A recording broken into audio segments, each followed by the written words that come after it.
우리에게 주시는 말씀은 창세기 1장 27절 말씀입니다. 우리 성경책들 다 앞에 펴고 계시죠? 아니라고요? 네, 아닌 사람 손 들어보세요. 네, 목사님은 안 보이는군요. 네, 좋습니다. 하지만 여러분 말씀을 피시고요. 목사님과 함께 천천히 하나님 말씀을 읽도록 하겠습니다. 시작!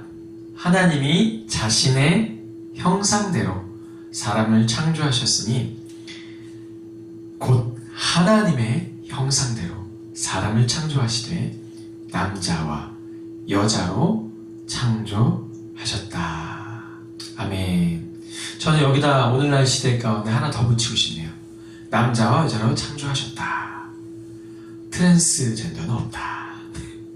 네, 제목, 존귀함과 비참함 사이에서, 존귀함과 비참함 사이에서. 이 제목으로 우리 친구들과 함께 말씀을 나눠보도록 하겠습니다. 귀를 쫑긋 세우시고 하나님 말씀을 잘 들으셨으면 좋겠습니다. 자, 목사님 생애 그리고 여러분의 학창 시절을 통틀어가지고 가장 기이한 봄방학을 보내고 있습니다. 이렇게 긴 봄방학이 있을 수 있을까? 그쵸? 예. 무려 너무나 서프라이즈 놀랍게도 3월 23일날 개학입니다.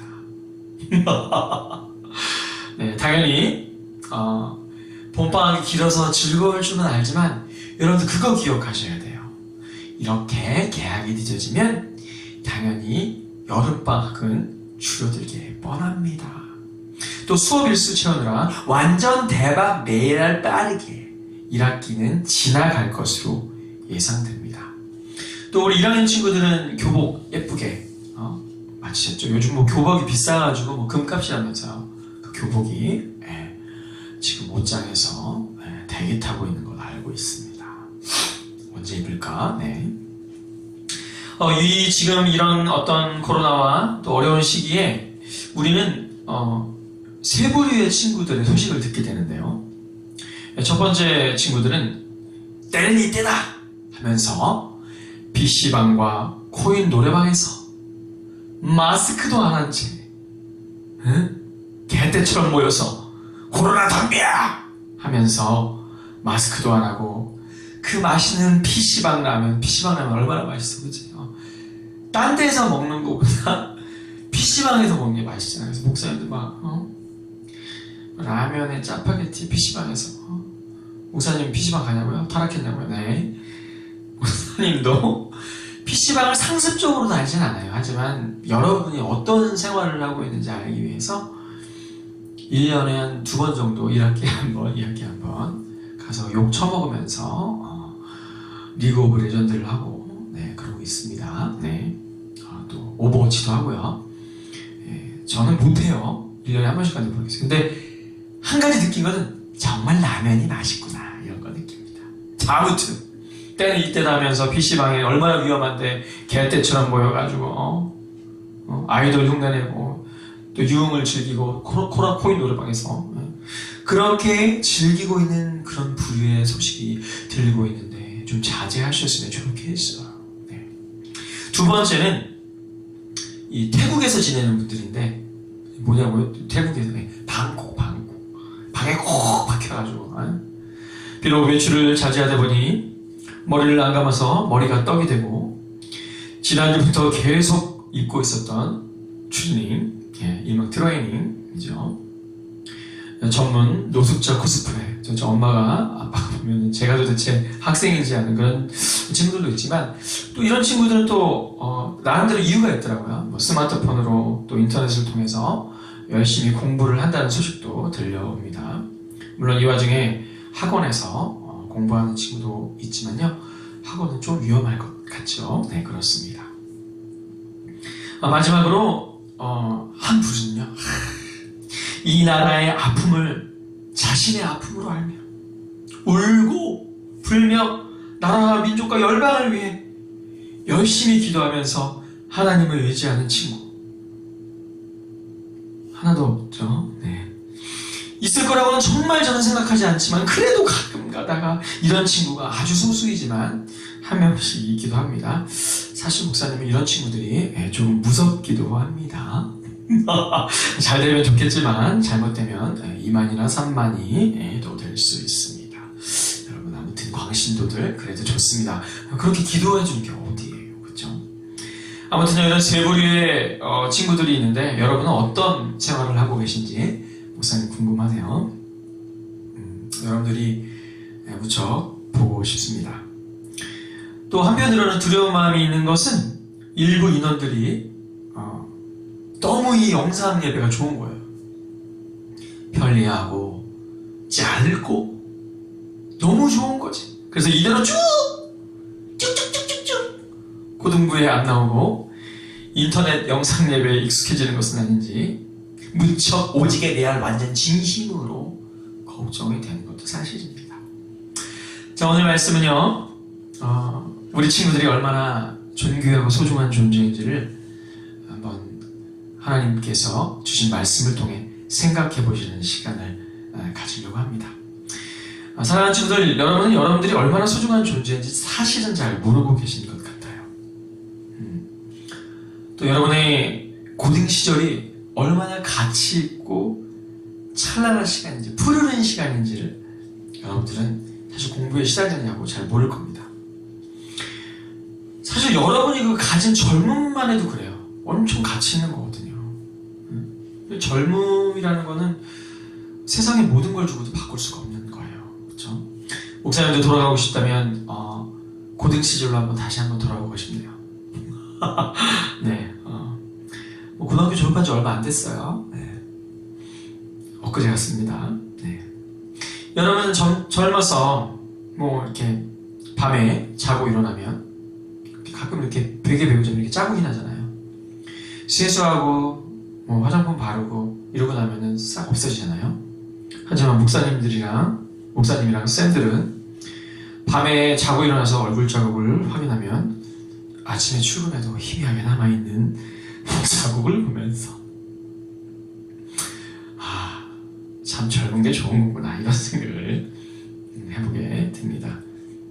근데 우리 선생님들 나만은 탱탱하시다고요? 네, 알겠습니다. 네. 하지만 모세의 시편 90편에 인생은 70이요 강건한 80이라고 했는데 점점 늙어갑니다. 우리 친구들은 그러나 아직도 앞길이 구만리 같죠. 그렇습니다. 근데 문제는 대부분의 고딩들이 자신의 소중함에 대해 존귀함에 대해 잃어버리고 살아가고 있다는 거예요. 물론 이런 경우에 존귀함이 낮은 자존감이 생길 수 있어요. 다른 친구들은 남친이랑 여친이랑 통화하고 카톡하고 아주 그냥 문자질 하자고 핸드폰이 뜨겁고 막 정신이 없는데 나는 핸드폰을 시계로 쓰고 있는 친구들은 나는 대체 뭐냐 하면서 자신은 정말 못난 사람이라고 나는 모태솔로로 이대로 마감하는 거 아닌가 생각하는 친구들도 있을 겁니다. 오래전 일인데요. 제 여자 제자 중에 별명이 10억인 친구가 있었습니다. 언젠가 한번 이야기해준 것 같기도 한데 아무튼 이 친구의 별명이 왜 10억이냐? 그것도 남자애들이 지어준다. 아주 짓궂어요. 얼굴과 몸을 뜯어붙이는데 10억이 든다고 해서 별명 고등부 내내 10억이었습니다. 그런데 이 친구는요 자존감이 상당했습니다. 아니 남자애들이 10억으로 부르건 말건 저는 대신 목사님이 담당 교육자인데 어떻게 그 아이를 10억이라고 부를 수 있겠어요. 저는 그냥 가끔 한 번씩 걔가 이제 여러분들 탤런트 김수로 아세요? 김수로? 네. 사실 김수로 닮아가지고 내가 김수로라고 놀리기도 했는데 아무튼 이 당시 이 친구는 그 찬양팀을 했었는데요. 하나님을 오직 빠지게 바라보는 광신도였습니다. 자신은 하나님께서 창조하신 존귀한 주님의 귀한 딸이라는 자존감이 하늘을 찌를 듯했죠. 이런 친구들은 특징이 있습니다. 뭐냐면 자신의 몸이나 자신의 인생을 함부로 굴리지 않습니다. 당당하고 거룩하게 살아가는 것이죠. 지금 이 친구 어떻게 사냐고요? 아주 잘 살고 있습니다. 숙대를 졸업해서 또 반듯한 직장에 취직해서, 근데 웃긴 건 지금도 예배팀을, 청년부 예배팀을 하고 있더라고요. 네. 여러분, 우리 친구들은 지금 핸드폰을 시계로 사용하면서 나는 비참하고 쓸모없는 자라고 생각하십니까? 아니면 비록 별명이 10억이지만 하나님의 귀한 자녀라는 자존감을 갖고 살아가는 자이십니까? 존귀함과 비참함 사이에서 방황하는 친구들에게 오늘 하나님은 뭐라고 하실지 목사님과 함께 말씀 속으로 들어가 봅시다. 오늘 본문 말씀에 보니까 우리가 하나님의 형상대로 창조되었다라고 성경은 말씀하고 있습니다. 엄청난, 정말 위대한 우주와 모든 만물을 창조하신 레알 울트라 깜짝 하나님, 세상을 이처럼 사랑하셔서 온 우주를 사랑하시는 우리 하나님이 여러분을 하나님의 형상대로 창조하셨다는 겁니다.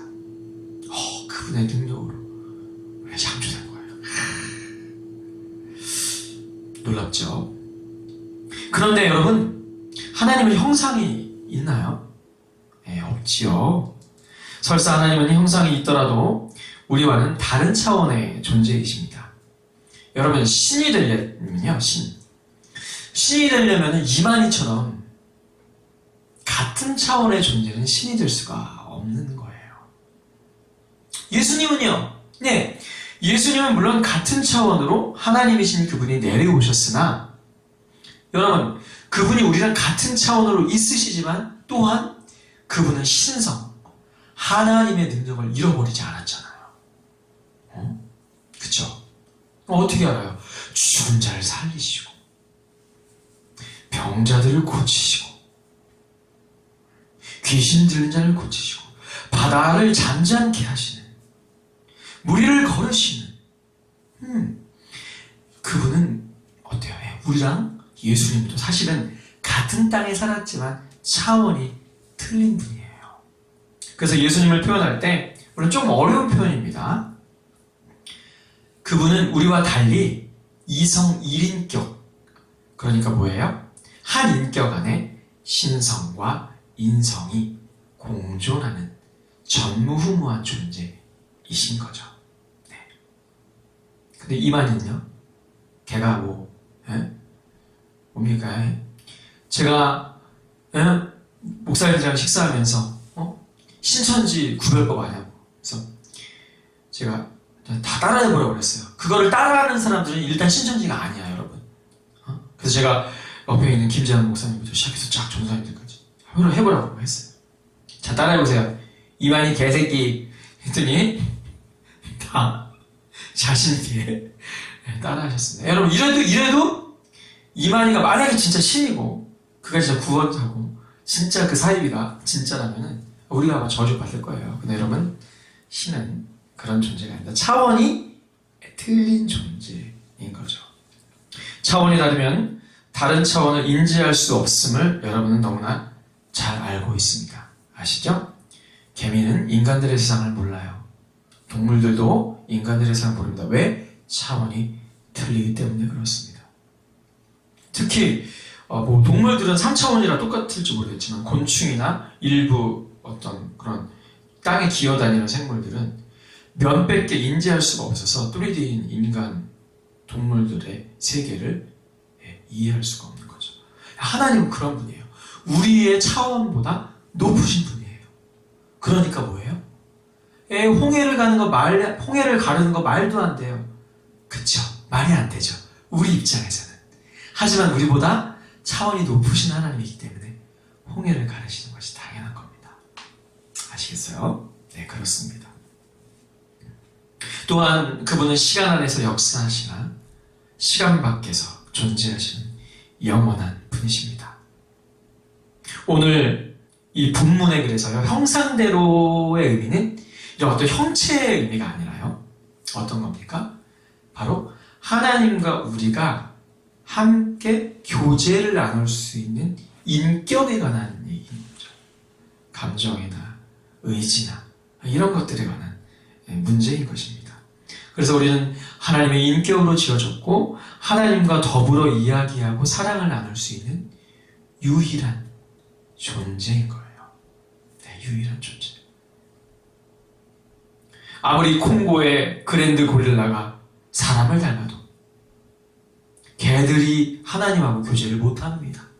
우리하고도 교제를 못하잖아요. 여러분 내셔널 지오그래픽이나 동물의 왕국 이런 거 보시면은 가끔 이제 그랜드 고릴라 딱 만난단 말이에요. 그 중에 대왕 고릴라가 실버백이라고 그래가지고 등에 이렇게 은색 털이 나는 건데 걔랑 사람이랑 맞닥뜨리는 장면을 목사님이 텔레비전에서 봤어요. 걔가 정말 인간이고 사람과 교제를 나눌 수 있는 존재라면은 아마 인사를 했을 거예요. 근데 너무나 인상 깊은 거는 사람하고 교제를 나눌 수 없는 거니까 자기가 위협을 하고 무서워하고 막 이러는 거예요. 그래서 사람한테 직접 공격을 못하고 사람 옆을 막 이러면서 이제 지나가는 거예요. 여러분 아무리 걔가 사람을 닮아도 걔가 사람입니까? 아니죠. 고릴라를 대치동에 있는 어느 학원에 쳐놓고 200년 동안 수업을 받기에도 그는 수능 한 문제도 풀 수가 없는 존재입니다. 아예 다른 존재인 거예요. 네. 진화론자들은 우리가 우리의 조상이 원숭이랑 똑같이 갈라져 나왔다. 우연히 생겼다. 이런 얘기를 하지만요. 아닙니다. 우리는 하나님의 형상대로 하나님의 계획 속에 창조된 존재입니다. 여러분이 바로 그런 존재예요. 여러분, 하지만 이 세상은 진화론이 대세입니다. 진화론을 깊게 공부해보지도 않고도 보이지 않는 하나님을 인정하기 싫고 하나님을 바라보기는 게 싫으니까 하나님을 제껴두고 이 모든 것을 우연에 맡겨버리는 과학적이지도 않고 증거가 너무나 불충분하고 또 연력학 법칙이라든지 이런 진리하고는 상반된 이론만이 가득한 진화론이 대세를 이루고 있는 거죠. 슬픈 현실입니다. 이런 진화론을 우리는 생물 시간에도 배우고 세상은 그렇게 흘러갑니다. 그러면 어떻게 되는 줄 아세요? 우리 우연히 생긴 존재잖아요. 거기에는 존귀함도 계획도 없는 거예요. 우연히 생긴 존재인 거지. 우둔한 것과 열등한 것이 경쟁을 해서 우둔한 것을 자연히 선택을 합니다. 자연에서 살아남습니다. 그렇다면 여러분의 반 친구들이 우등생들이 있고 열등생들이 있을 거 아니에요. 공부 잘하는 친구가 있고 못하는 친구가 있을 거 아니에요. 잘생긴 친구가 있는가 하면 못생긴 친구가 있을 거고 키가 큰 친구가 있으면 작은 친구가 있을 건데 그럼 그런 사람들은 다 도태되어야 되는 건가요? 그런 사람들은 이 진화론에 따르면 나는 되게 비참한 사람이고 존귀한 존재가 되지 못하는 건가요? 근데 세상이 여러분 그렇게 바라보고 있잖아. 공부만 못해봐. 걔의 인격이, 그 아이의 마음이, 그 아이의 인생이, 가족이 어떤 배경을 갖고 있든지 걔는 그냥 못난 애야. 여러분 공부 물론 다 잘하지만 우리 고등부 친구들 여러분 그렇게 못나신 존재예요? 공부 못한다고 내가 그냥 인생 쓰레기입니까? 아니죠. 근데 진화는 이런 것들 조정하는 거예요. 우성과 열성을 나누죠. 철저하게. 영화로 따지면은 이런 겁니다. 여러분 주인공은 막 총알이 몇천 발 해도 안 죽잖아. 근데 어떻게 해요? 무수하게 많은 조연들이 그냥 죽어나갑니다. 그들의 가족, 인생, 가치 이런 건 생각할 겨를도 없이 무수하게 죽어나가는 거죠. 주인공만 인생의 가치가 있고 거기 막 엑스트라들 막 죽임당한 사람들의 인생 가치가 없는 걸까요? 성경은 하나님은 그렇게 얘기하지 않습니다. 우리는 빈부귀천을 막론하고 그리고 여러분의 어떤 상황이든지 어떤 상태이든지 잘남과 세상적인 기준의 못남을 떠나서 하나님은 우리를 사랑하십니다. 그리고 존귀하다라고 말씀하십니다. 왜? 그분의 형상대로 만들었습니다. 그리고 우리는 그분을 아빠라고 아버지라고 부를 수 있거든요. 부모님이 공부 못한다고 자녀를 버릴까요? 그렇지 않아요. 감옥에 있는 사형수를 면회오는 존재는요, 부모님이세요. 그 아들이 흉악한 범죄자일지라도 찾아오는 게 부모님이죠. 하나님이 우리의 아버지가 되시고 우리의 부모님이라면, 그렇습니다. 하나님은 빈부 귀천을 따지지 않고 앞으로 여러분들에게 다양한 직업을 주실 겁니다. 그리고 다양한 역할을 맡기실 거예요. 어떤 사람은 정말 대통령이 되고, 어떤 사람은 정말 회장님이 되고, 어떤 사람은 CEO가 되는데요, 어떤 사람은 그저 작은 한 곳을 밝히며 살아가는 존재로, 소시민으로 살아갈 가능성이 여러분의 80%가 그렇게 살아요. 목사님도 마찬가지고요. 하지만 여러분, 하나님은 그분의 택하신 백성들 모두를 사랑하시지, 아브라함만 사랑하고 모세만 사랑하고 다윗만 사랑하고 바울만 사랑하시는 것은 아닙니다. 여러분, 이스라엘 백성들이요, 복을 받았는데요, 이 아브라함, 모세, 다윗, 바울 같은 사람만 복을 받았나요? 아니요. 이들은 이스라엘 백성들이 복의 사람들이 되기 위해서 이끌어갈서 뿐이지, 이슬과 동일하게 평범한 사람들도 다 복을 받고 하나님의 백성임을 누렸죠. 그렇습니다. 성경 전체를 모두 읽어보면 우리가 깨닫게 되는 진리가 있는데, 그것은 하나님이 중요하게 보시는 대상은 영웅 한 사람이 아니라 당신님의 백성 모두를 소중하게 보신다는 거예요. 세상의 영화는 한 사람의 영웅을 만들기 위해 많은 사람이 죽어나가지만, 하나님은 어떤 한 사람을 위대하게 만들기 위해 다른 사람을 열등하게 만들지 않으십니다.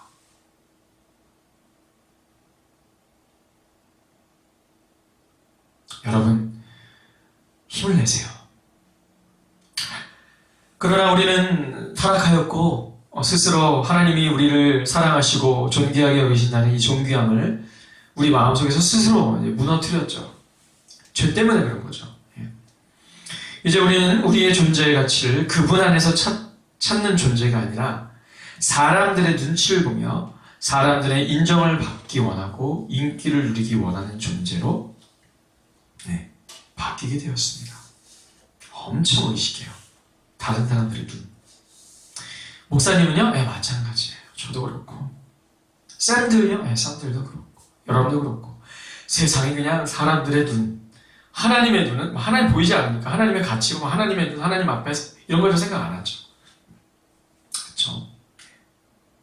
게다가 뭐 이런 친구들도 있지만 완전 어이없게도 어떤 친구들은 자신의 자존감을 타인에게서 막 찾아요.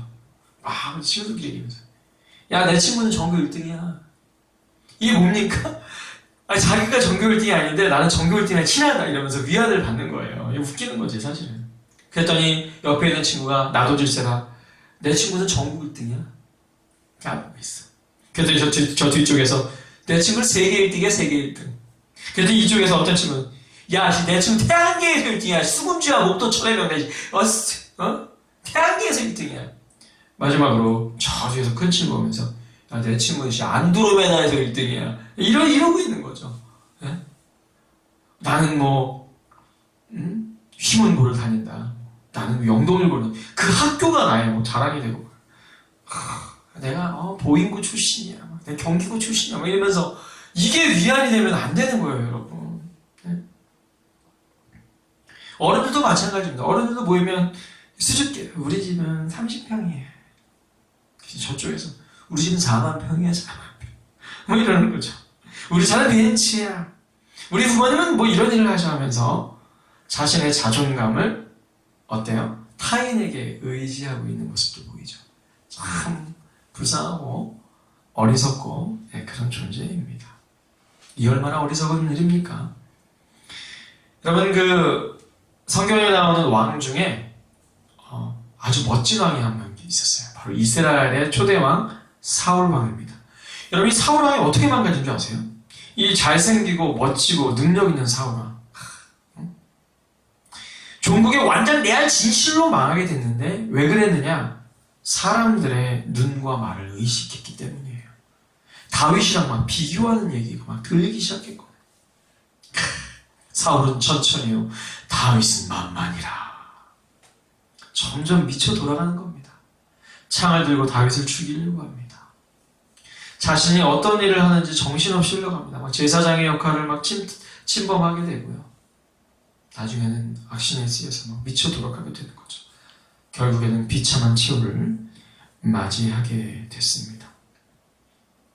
왜 그래요? 사람들의 눈과 말을 너무 많이 의식했고 그 비참함이 미치게 만든 거죠.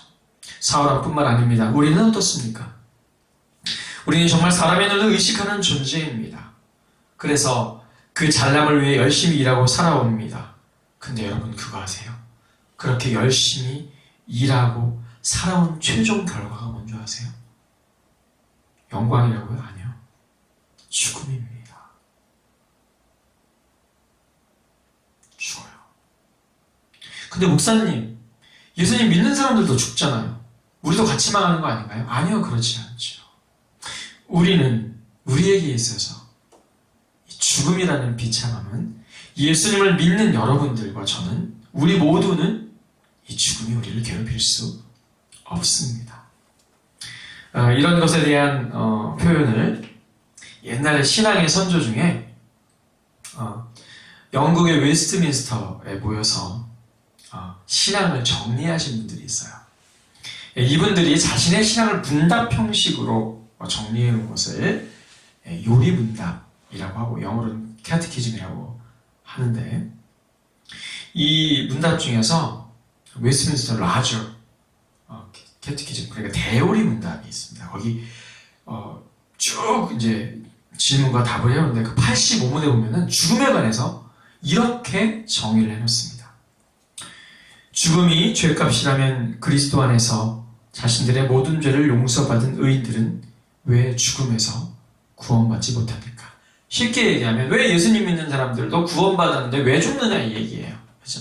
이런 질문에 대해서 우리 신앙의 선조들이 이렇게 정리하셨습니다. 성경을 통해서 다성경 구절이 있는 거예요.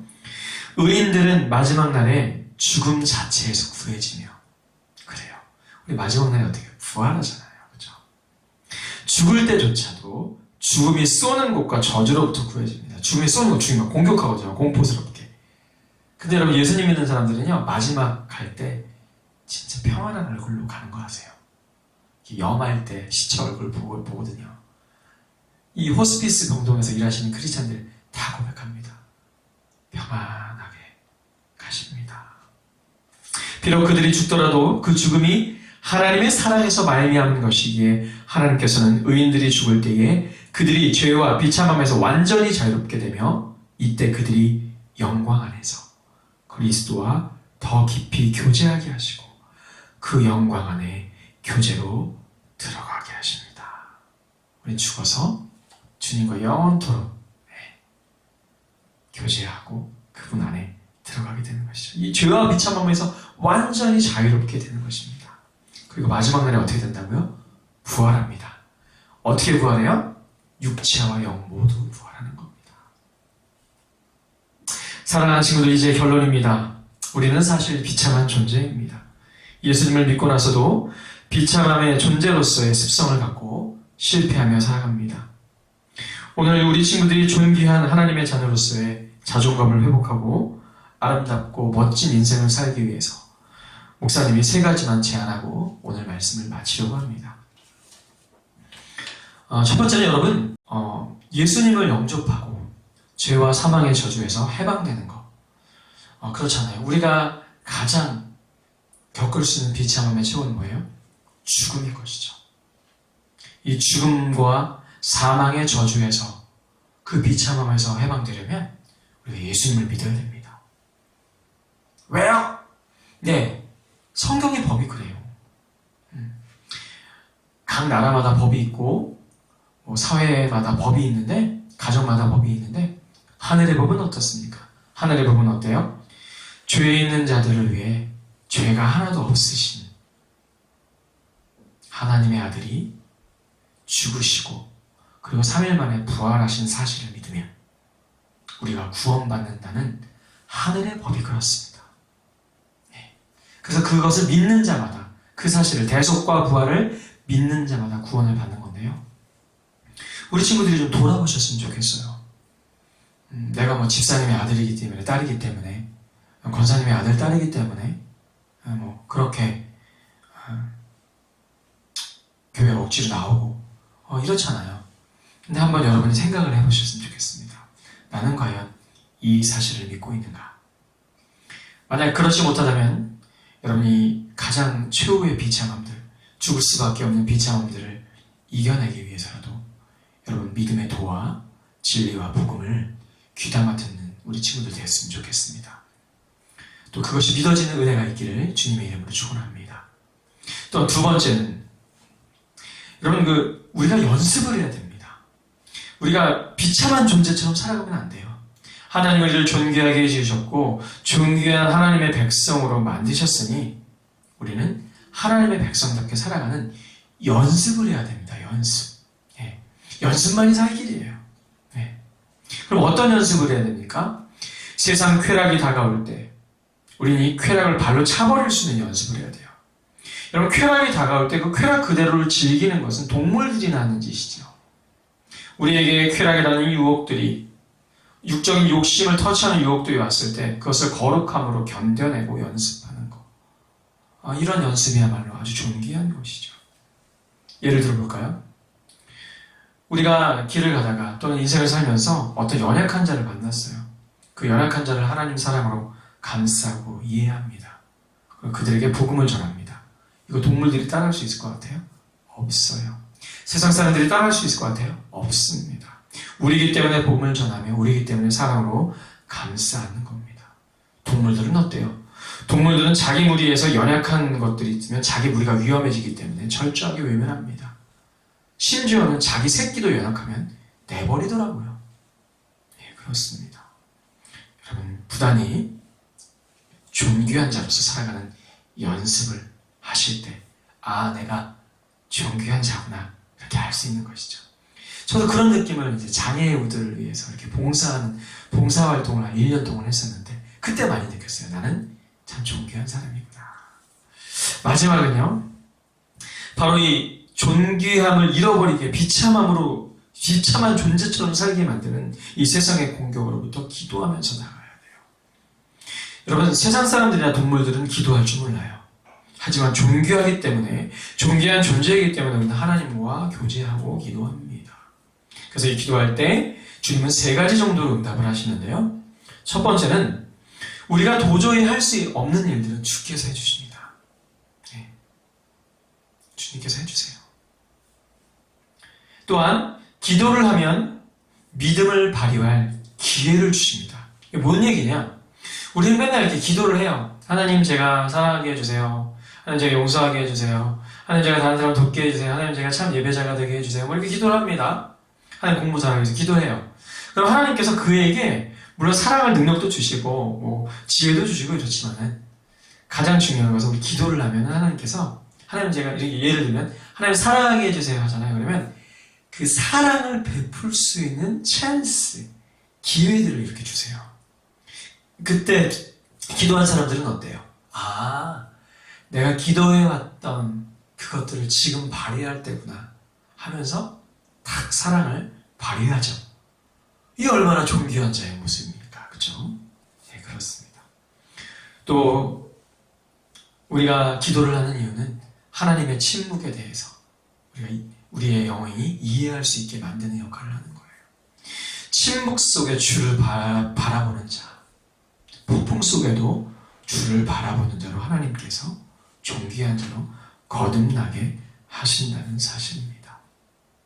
여러분 이 3가지 제안, 예수님을 영접하는 일, 존귀한 사람으로 연습하는 일, 그리고 존귀한 자로서 세상의 공격에 대하여 기도하며 주님 앞에 나아가는 일을 멈추지 않으신 우리 사랑하는 고등부 친구들 되셨으면 좋겠습니다. 하나님의 형상대로 존귀하게 창조된 우리, 비록 구원받았으나 육신의 옷을 입고 있을 때에는 세상에서 살아가기에 내가 존귀한 자녀인지 비참한 존재인지 헷갈리기도 하지만 예수님을 믿고 하나님의 자녀로서의 삶을 연습하며 깊어진 삶을 주께 드리고 나라와 민족과 사랑하는 사람들을 위해 그렇게 긴 시간은 아니지만 잠시 기도하며 살아가는 우리 모두가 되기를 소망합니다. 자신이 어떠한 존재인지 우리의 신분을 한번 생각해 보면서 마음가짐을 새롭게 할 수 있는 봄방학 기간이 됐으면 좋겠고요. 우리가 하나님의 형상대로 창조되었다는 사실을 잊지 마십시오. 여러분은 존귀한 자입니다. 기도하시겠습니다.